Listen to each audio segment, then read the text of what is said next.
तुमने तो बहुत जल्दी सब्जी बना दी। चलो अच्छी बात है, अब जल्दी से खाना तैयार हो जाएगा और हम सभी को खाना परोस दोगी। जब से तुम आई हो तब से मेरी बहुत मदद हो गई है, वरना अकेले मैं ही लगी रहती थी। जिठानी जी, यही तो फायदा होता है देवरानी के आने का। आप चिंता मत करो, मैं हमेशा आपका साथ दूंगी और आपको अकेले काम नहीं करने दूंगी। पहले मैं बहुत सोचा करती थी कि मेरी कोई छोटी बहन होती तो पता नहीं कैसी होती, लेकिन आज समझ आ रहा है अगर मेरी कोई छोटी बहन होती तो बिल्कुल तुम्हारी जैसी होती, वो भी मेरी ऐसी ही तुम्हारी तरह मदद करती। अरे तो दीदी, मैं तो तुम्हारी छोटी बहन जैसी ही हूँ, या ये कह लो कि मैं तुम्हारी छोटी बहन ही हूँ। ये सुनकर मेघा बहुत खुश होती है और फुलवा को गले से लगा लेती है। फिर वो दोनों मिलकर पूरे परिवार को खाना परोसते हैं। अरे वाह, खाना तो बहुत स्वादिष्ट बना है। सही कहा, किसने बनाया है ये इतना स्वादिष्ट खाना? मन कर रहा है कि खाना बनाने वालों के हाथ ही चूम लूं। ये सारा खाना आज फुलवा ने खुद बनाया है, इसके चलते जल्दी से रसोई का काम निपट गया और मैंने घर का काम समेट लिया। ये तो बहुत अच्छी बात है, जितना सोचा था फुलवा उससे भी कई ज्यादा अच्छी है। इस तरह घर के सभी लोग फुलवा की बहुत तारीफ करते हैं। दोनों देवरानी जिठानी बहुत खुशी से रह रही थी। कुछ दिन बीतने के बाद एक दिन दोनों रसोई में काम कर रही थी। बहुत दिनों से सोच रही थी कि अपनी मायके जाऊं और माँ से मिल लूं। अगर तुम चली जाओगी तो मुझे तुम्हारी बहुत याद आएगी। तभी रसोई में राजीव आता है, उसके हाथ में फोन होता है। मेघा सुनो, तुम्हारी माँ का फोन आया है, ये लो बात कर लो।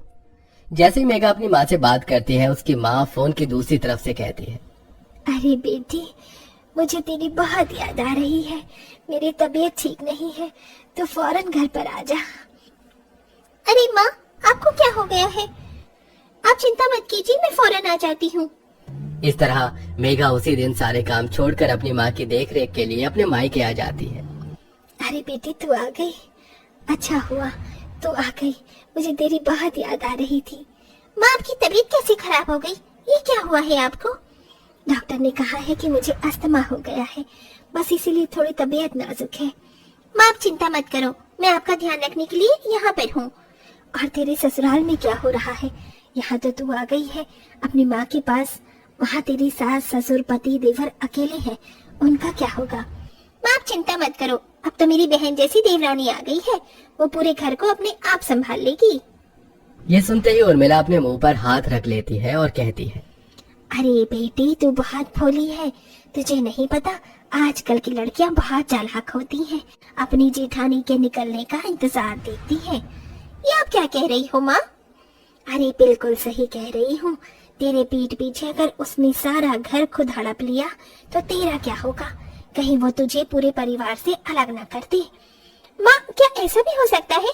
ये तो मैंने कभी सोचा ही नहीं था। तू तो बेटी अमीर घर से है, लेकिन वो तो गरीब घर से आई है।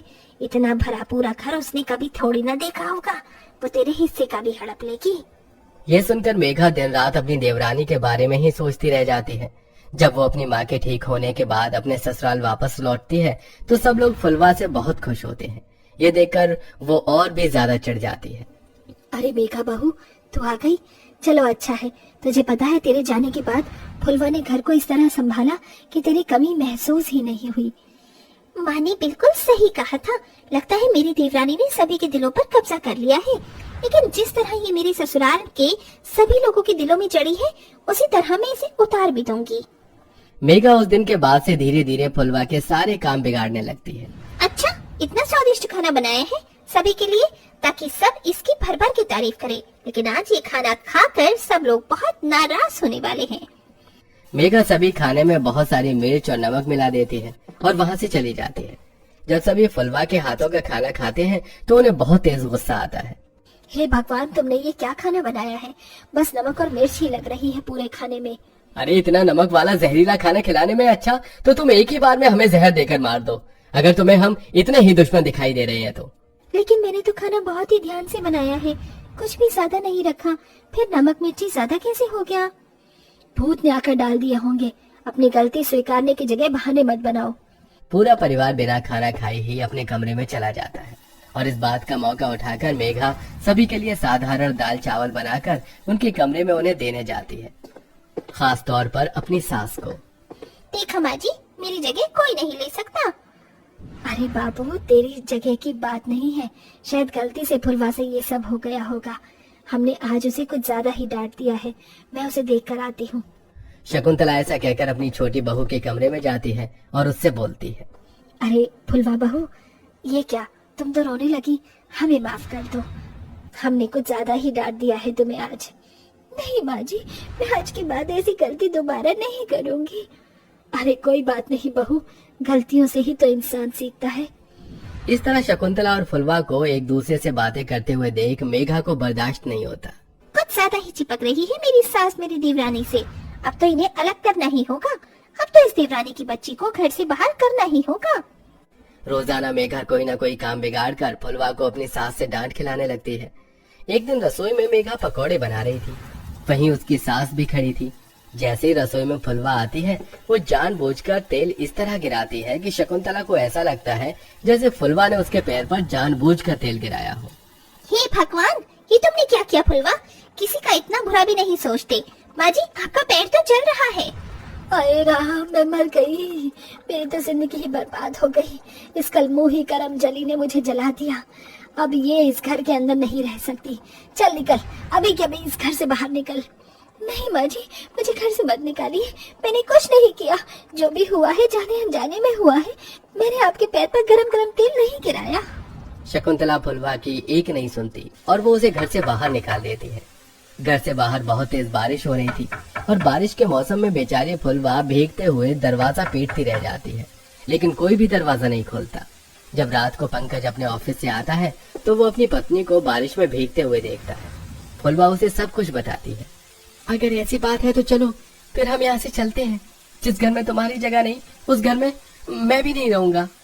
अब दोनों पति पत्नी घर छोड़कर वहां से चले जाते हैं। कुछ दूरी चलने के बाद उन्हें एक छोटी सी झोपड़ी नजर आती है, जो अंदर से भी पूरी भीगी हुई थी। बारिश की वजह से चारों तरफ पानी भी भरा हुआ था।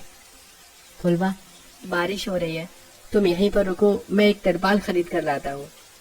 पंकज एक प्लास्टिक की तिरपाल खरीद कर लाता है और वो उसे झोपड़ी के ऊपर अच्छे से लगा देता है, जिससे झोपड़ी के अंदर पानी टपकना बंद हो जाता है। दोनों पति पत्नी मिलकर झोपड़ी के अंदर का पानी बाहर निकालते हैं और उसे सुखा देते हैं। भगवान का शुक्र है कि मुझे आज ही तनख्वाह मिली थी। मैं कुछ खाने का सामान और एक गैस चूल्हा लेकर आता हूँ। पंकज उन पैसों से खाने का सामान और गैस चूल्हा ले आता है, जिसके बाद फुलवा खाना बनाती है। अब दोनों पति पत्नी एक साथ बरसात के मौसम में वहीं पर रहने लगते हैं। फुलवा को सिलाई आती थी। कुछ ही समय में वो अपने पति की तनख्वाह से पैसे बचाकर एक सिलाई की मशीन खरीद लेती है और सिलाई करके पैसे कमाती है। अब दोनों पति पत्नी पैसे इकट्ठे करके अपने लिए कुछ समय बाद घर भी खरीद लेते हैं और यहाँ उसकी जेठानी अपने अहंकार में पूरे घर पर कब्जा कर लेती है और साथ में अपने पति के कमाए हुए सारे पैसे शॉपिंग में उड़ा देती है। धीरे धीरे उन्हें काम में लॉस होने लगता है, जिसकी वजह से अपनी सास को बोझ समझकर मेघा उसे भी घर से निकाल देती है। बहू, मुझे घर से मत निकालो, मैं कहाँ जाऊंगी? यहाँ अपना गुजारा करना ही मुश्किल हो रहा है। तुम्हारा खर्चा कहाँ से उठाऊंगी मैं? चली जाओ यहाँ से, इस घर में तुम्हारे लिए कोई जगह नहीं है। मेघा इतना कहकर बरसात में शकुंतला के मुंह पर ही दरवाजा बंद कर देती है। बेचारी शकुंतला दर दर की ठोकर खा रही थी। देखते ही देखते कुछ ही वक्त में फुलवा फर्श से अर्श पर आ जाती है और मेघा अर्श से फर्श पर गिर जाती है। और एक दिन शकुंतला मंदिर पर बैठी हुई लोगों से अपने खाने के लिए भीख मांग रही थी। उसी वक्त फुलवा उसे देख लेती है। अरे माँ जी, आप यहाँ? आपकी हालत कैसी हुई? अपने सामने अपनी छोटी बहू फुलवा को देखकर शकुंतला फूट फूट कर रोने लगती है और उसे सब कुछ बताती है, जिसे सुनकर फुलवा को बहुत दुख होता है। वो अपनी सास को अपने साथ अपने घर लेकर आती है। जब शकुंतला अपनी छोटी बहू का इतना सुंदर और प्यारा घर देखती है तो उसे अपनी गलती का एहसास होता है। मैं तुम्हारी जेठानी की बातों में आकर तुम्हें घर से निकाल दिया था। मुझे माफ कर देना फुलवा, लेकिन कहते हैं ना, जो जैसा करता है उसे वैसा भोगना भी पड़ता है। मेरी जो हालत हुई सो हुई। तुम्हारी जेठानी भी सड़क पर आ चुकी है। आप सब मेरा परिवार हो और अब आप सभी मेरे पास ही रहोगे। सब कुछ पहले की तरह ठीक हो जाएगा। देखना, मैं जेठानी जी को भी यही ले आऊंगी। जिसके बाद फुलवा को बरसात के समय घर से बेघर कर फुलवा उसे ही हमदर्दी के चलते घर ले आती है और उसकी सभी परेशानियों को दूर कर देती है। ये देख मेघा को अपनी गलती का एहसास होता है और वो फुलवा से माफी मांगती है और अब वो पूरा परिवार एक साथ पहले की तरह खुशी खुशी रहने लगता है।